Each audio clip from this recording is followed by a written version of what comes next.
En Corintios, segunda carta a los Corintios, el apóstol Pablo expresa ampliamente, creo que es el tema central de la Biblia, la razón por la que Jesucristo vino a esta tierra, lo que en estos días se recuerda, se celebra. Y yo creo que es algo que conviene releer, si ya lo has leído, ¿verdad? Y permitir que estas escrituras, esas porciones, nos den un cuadro más amplio de lo que Jesucristo ha realizado a nuestro favor. En 2 Corintios capítulo 5, verso 18 en adelante dice lo siguiente: y todo esto es un regalo de Dios, quien nos trajo de vuelta a sí mismo por medio de Cristo. Y Dios nos ha dado la tarea de reconciliar a la gente con Él. Pues Dios estaba en Cristo reconciliando al mundo consigo mismo, no tomando más en cuenta el pecado de la gente, y nos dio a nosotros este maravilloso mensaje de reconciliación. Así que somos embajadores de Cristo. Dios hace su llamado por medio de nosotros. Hablamos en nombre de Cristo cuando le rogamos: vuelvan a Dios. Pues Dios hizo que Cristo, quien nunca pecó, fuera la ofrenda por nuestro pecado, para que nosotros pudiéramos estar en una relación correcta con Dios por medio de Cristo. Oremos. Te damos gracias por esta lectura y gracias por tu presencia. Gracias porque habitas en la alabanza de tu pueblo y podemos experimentar de una forma muy real tu presencia. Gracias porque podemos orar con la confianza de que nos escuchas y que contestas nuestras oraciones. Y también gracias por estas porciones que nos hablan del regalo tan maravilloso que nos das de la redención, de la reconciliación.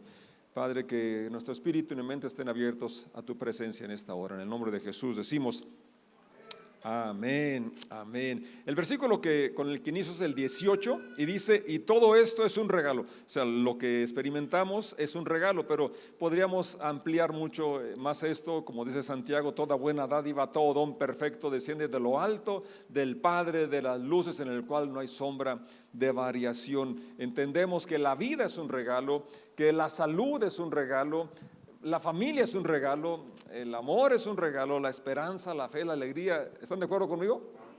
Así es, pero el tema de hoy es el regalo más grande, creo yo, es la reconciliación que tenemos con Dios, tener paz con Dios, haber sido declarados justos o justificados por Dios, o estar en relación correcta con Dios. Es la traducción más clara de la palabra justificación que utilizan las versiones más tradicionales, la Reina Valera, que hemos leído por mucho tiempo, ¿verdad? Esta versión que estoy leyendo en NTV dice una relación correcta con Dios. Es la palabra que conocemos como justificación. Es un regalo de Dios y creo que es el regalo más costoso que hemos recibido.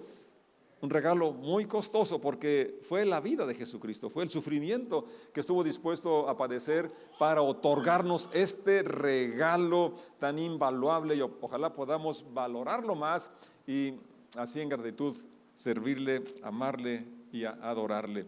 Bien, el mensaje que se nos encomienda, o la tarea que se nos encomienda según esta porción, es que ahora compartamos de esta bendición, que las personas vuelvan a Dios. Y todo esto, como dice el verso al iniciar, quien nos trajo de vuelta a sí mismo, habla de ese tiempo cuando nos separamos de Dios, como el hijo pródigo que pensó que era mejor vivir fuera de reglas, fuera de la casa, vivir la vida a su manera, y hasta que se dio cuenta que aquello realmente lo había arruinado, porque cuando malgastó todo, cuando ya no tenía nada, entonces reflexionó, dice la Escritura, volviendo en sí, dijo: en la casa de mi padre hay abundancia de pan. Entonces él empieza ese retorno y vuelve a casa, es recibido, es restaurado. Y es lo que Dios hace con cada uno cuando nos damos cuenta que realmente nos íbamos alejando de Él al querer vivir a nuestra manera. Y la Escritura menciona que eso es lo que trae la reconciliación y nos da con Dios, y nos da esa tarea ahora, ese privilegio de poder llevar ese mensaje, y el mensaje es: vuelvan a Dios. Pero el punto es reconocer que nos hemos alejado de Dios. reconocer que no estábamos cerca de Dios, porque el Señor vino a buscar y a salvar lo que se había perdido. Y Él, cuando lo confrontaron porque se juntaba con personas pecadoras, dijo: bueno, es que yo es a lo que vine a buscar y a salvar lo que se había perdido. Yo no vine a llamar a los justos, sino pecadores a arrepentimiento. Y entonces, y creo que ese es el punto medular, ¿verdad? Porque si una persona no reconoce su necesidad de Dios, pues no lo va a buscar. Así de sencillo, ¿no? Pero ahora, el otro punto también importante es lo que dice el verso 21. Dios hizo que Cristo, quien nunca pecó, fuera la ofrenda por nuestro pecado, para que nosotros pudiéramos estar en relación correcta con Dios. Como ya lo dije, es un regalo, se acepta por fe, pero el hecho de que sea gratis no es que no valga. Tuvo un alto valor, y aquí este pasaje, verso 21, lo menciona. Cristo es la ofrenda por el pecado. Él estuvo dispuesto a dar su vida y pagar lo que tú y yo no podíamos pagar. Y esto nos trae paz, nos trae reconciliación con Dios. Ahora, la historia que estoy mencionando, que está en los evangelios y que menciona el amor del Padre para recibir al Hijo, también nos habla de alguna forma la condición del ser humano, ¿verdad? De que quiere vivir a su manera y las consecuencias que vienen. Isaías ya lo había dicho de esta forma: todos nosotros nos descarriamos como ovejas, pero el Señor cargó el pecado de nosotros sobre él, hablando de Cristo. Entonces Dios nos permita, así como el hijo pródigo, tener ese momento de lucidez, de conciencia de que si nos alejamos de Dios nos va mal, y que cuando nos acercamos a Él, entonces nos va mejor, nos va bien. Tomando ese tema, Pablo inicia su carta a los romanos diciendo que los gentiles, o sea, los que no pertenecían al pueblo de Israel, que no conocían las Escrituras, como quiera tenían un conocimiento de Dios, tenían conocimiento de la voluntad de Dios a través de la creación. Y leo el versículo 19 del capítulo 1 de la carta a los romanos. Ellos, los gentiles, conocen la verdad acerca de Dios, porque Él, Dios, se la ha hecho evidente, o sea, es obvio la verdad de Dios. Verso 20, ¿cómo es que es evidente? Pues desde la creación del mundo, todos han visto los cielos y la tierra. Y para muchos, ¿verdad? Pues es nada más la evolución de una gran explosión de hace millones de años. Y otros, como el rey David dijo: cuando veo los cielos, obra de tus dedos, la luna y las estrellas que tú formaste, digo, ¿qué es el hombre para que tengas de él memoria? O sea, él quedó maravillado de la creación y del creador y de cómo Dios tiene atención o cuidado del ser humano. Entonces dice el verso 20, todos han visto los cielos y la tierra. Por medio de todo lo que Dios hizo, ellos pueden ver a simple vista las cualidades invisibles de Dios, su poder eterno y su naturaleza divina. Así que, ¿qué? No tienen ninguna excusa. ¿Para qué? Para conocer a Dios. Permítame, que está muy dura.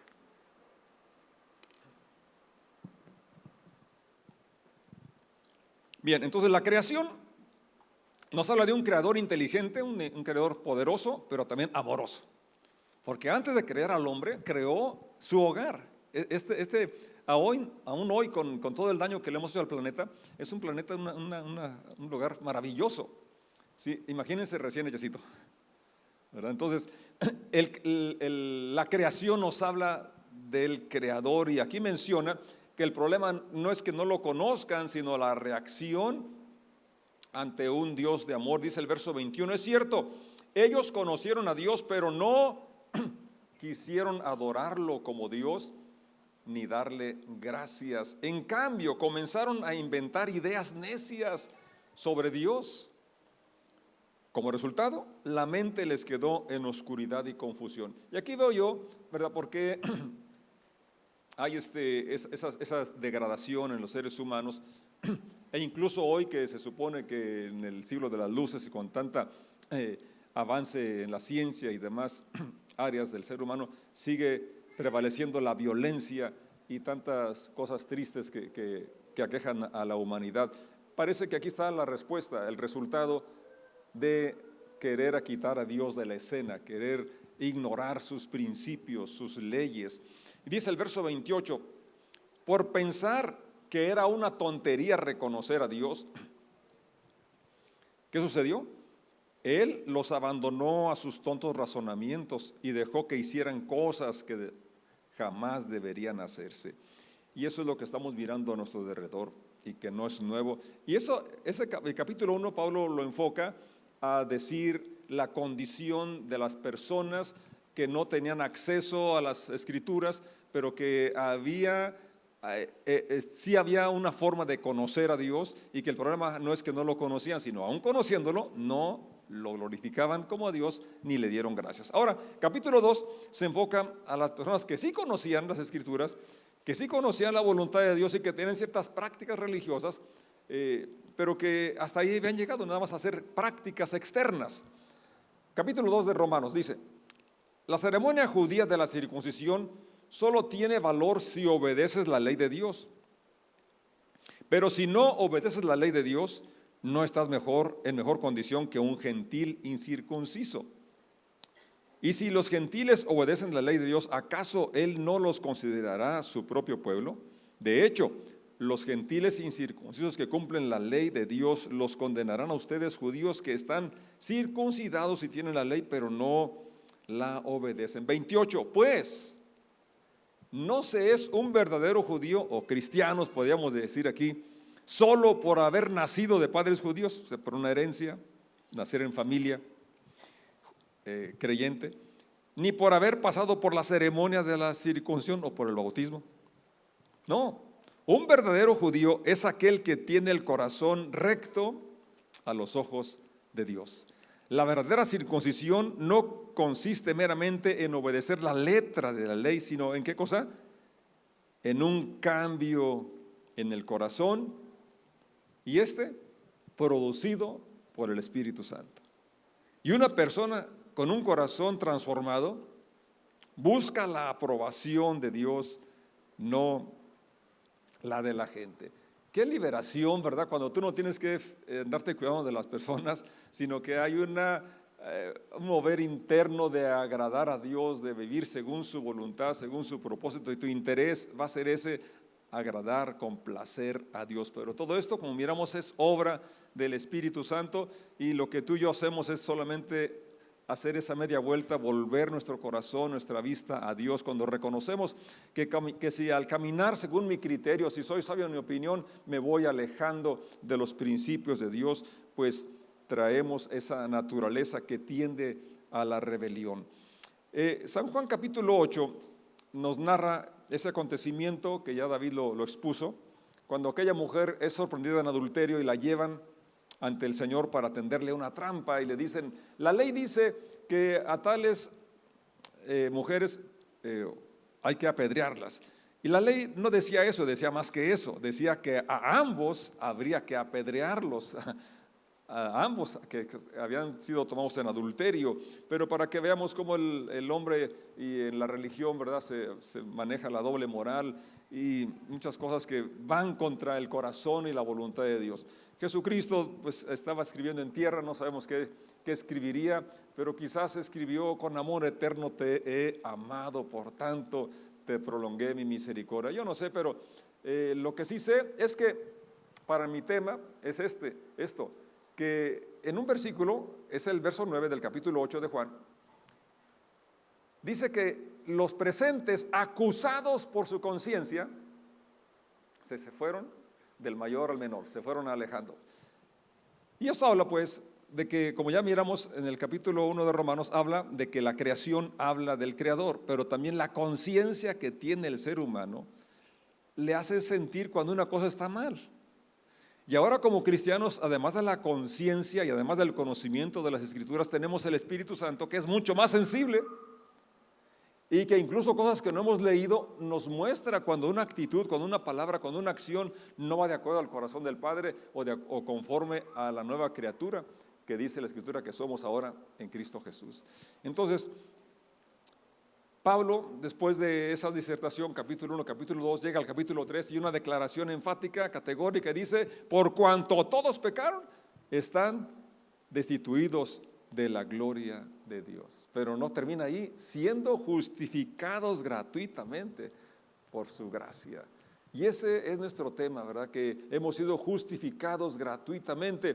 Pero Pablo es muy preciso y el evangelio así es, ¿no? Son las buenas noticias, pero ¿para quién son las buenas noticias? Para aquel que reconoce que se ha alejado de Dios y que en esa alejarse de Dios entonces le trae consecuencias, le trae situaciones complejas, ¿verdad? Y que puede mucho resolverse, sobre todo el asunto de la paz, de la comunión con Dios, de la esperanza, del amor, la alegría, que son resultados de nuestra restauración en nuestra relación con Dios. Y dice el capítulo 3 de Romanos, verso 9: ahora bien, ¿llegamos a la conclusión de que los judíos son mejores que los demás? Para nada. Tal como acabamos de demostrar, todos, sean judíos o gentiles, sean religiosos o ateos, sean personas creyentes o no, están bajo el poder del pecado. Como dice la Escritura, no hay ni un solo justo, ni siquiera uno. Y el 23, ya lo dije y lo leo: pues todos hemos pecado, nadie puede alcanzar la meta gloriosa establecida por Dios. Pero continúa, verso 24: sin embargo, de su gracia, Dios gratuitamente nos hace justos a sus ojos. ¿Cómo? Por medio de Cristo Jesús, quien nos libró del castigo de nuestros pecados. Verso 25: pues Dios ofreció a Jesús como el sacrificio por el pecado. Las personas son declaradas justas a los ojos de Dios cuando creen que Jesús sacrificó su vida al derramar su sangre. Ese sacrificio muestra que Dios actuó con justicia cuando se contuvo y no castigó a los que pecaron en el pasado. Entonces este versículo 25 es muy poderoso porque nos habla que la muerte de Jesucristo no fue accidente, no fue la maldad de los judíos o de los romanos, fueron mis pecados, que Él estuvo dispuesto a tomar mi lugar, que su sacrificio, ¿verdad?, tenía esa finalidad de pagar lo que yo no puedo pagar, y otorgarme el perdón, otorgarme la redención, porque ya estaba escrito que la paga del pecado es muerte, el día que comas morirás. Había una sentencia, había una consecuencia, y por eso dice que Él pagó o Él cargó aquello para poder hacer posible que tú y yo pudiéramos estar ahora en relación correcta con Él. Y dice, de nuevo, la parte final del verso 26.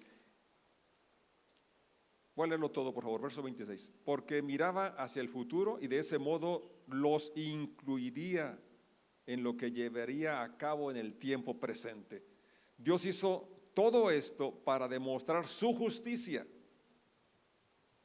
porque Él mismo es justo e imparcial. O sea, no podía quebrantar lo que había establecido, y por eso Él cargó nuestra maldad.